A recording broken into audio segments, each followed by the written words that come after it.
بسم اللہ الرحمن الرحیم۔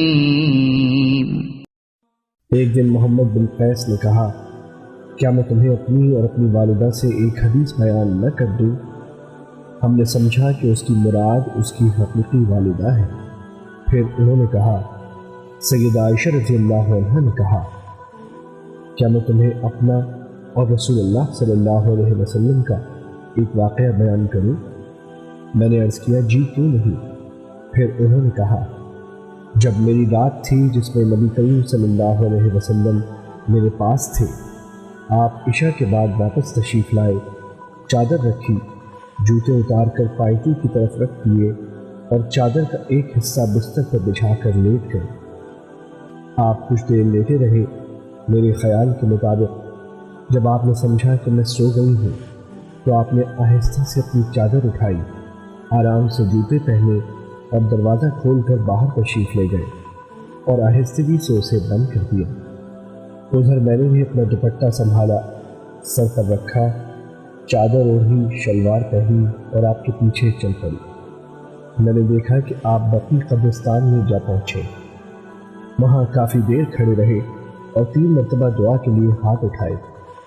بعد ازاں آپ واپس لوٹے اور میں بھی لوٹنے لگی۔ آپ تیز تیز چلے تو میں نے بھی رفتار تیز کر دی۔ آپ کچھ دوڑے تو میں بھی دوڑنے لگی۔ پھر جب آپ مزید تیز ہو گئے تو میں بھی مزید تیز ہو گئی اور آپ سے آگے نکل گئی، اور گھر پہنچ کر ابھی لیٹی ہی تھی کہ آپ بھی تشریف لے آئے اور فرمایا، عائشہ کیا بات ہے؟ سانس پھولا ہوا ہے، پیٹ اٹھا ہوا ہے۔ میں نے کہا، اے اللہ کے رسول، کوئی بات نہیں ہے۔ آپ نے فرمایا، تم خود ہی مجھے بتا دو، ورنہ باریک بین اور باخبر رب مجھے بتلا دے گا۔ میں نے کہا، اے اللہ کے رسول، میرے والدین آپ پر قربان ہو۔ پھر میں نے سارا واقعہ آپ پر بیان کر دیا۔ آپ نے فرمایا، جو مجھے اپنے سامنے کالا سا وجود نظر آ رہا تھا، یہ تم تھی؟ میں نے کہا، جی ہاں۔ یہ سن کر آپ نے میری کمر میں لکا مارا، جس سے مجھے تکلیف ہوئی۔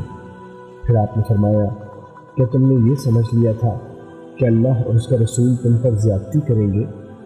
سیدہ عائشہ رضی اللہ عنہا نے کہا، لوگ جیسے مرضی چھپا لیں، لیکن اللہ تعالیٰ تو اسے جانتا ہی ہوتا ہے۔ آپ نے فرمایا، جی ہاں، بات یہ تھی کہ جب تم نے مجھے دیکھا تھا اس وقت جبرائیل علیہ السلام نے آ کر مجھے آواز دی اور آواز کو تم سے پوشیدہ رکھا۔ میں نے بھی اپنی آواز کو تم سے مخفی رکھتے ہوئے اس کی بات کا جواب دیا۔ وہ اس وقت تمہارے پاس آ تو نہیں سکتا تھا کیونکہ تم نے کپڑے وغیرہ ایک طرف رکھے ہوئے تھے، جبکہ میں نے سمجھا تھا تم سو چکی ہو اور تمہیں جگانا بھی مناسب نہ سمجھا تاکہ تم اکیلی پریشان نہ ہو جاؤ۔ جبرائیل علیہ السلام نے مجھے کہا، آپ کا رب آپ کو حکم دے رہا ہے کہ آپ بقی والوں کے پاس جا کر ان کے لیے بخشش کی دعا کریں، اس لیے میں چلا گیا تھا۔ پھر سیدہ عائشہ رضی اللہ عنہا نے کہا، میں نے عرض کیا، اے اللہ کے رسول، میں کیسے دعا پڑھا کروں؟ آپ نے فرمایا، تم یوں کہا کرو، سلامتی ہو ان گھروں والے مومنوں اور مسلمانوں پر، اور اللہ تعالیٰ ہم سے پہلے والوں اور بعد والوں پر رحم کرے، اور ہم بھی انشاءاللہ ملنے والے ہیں۔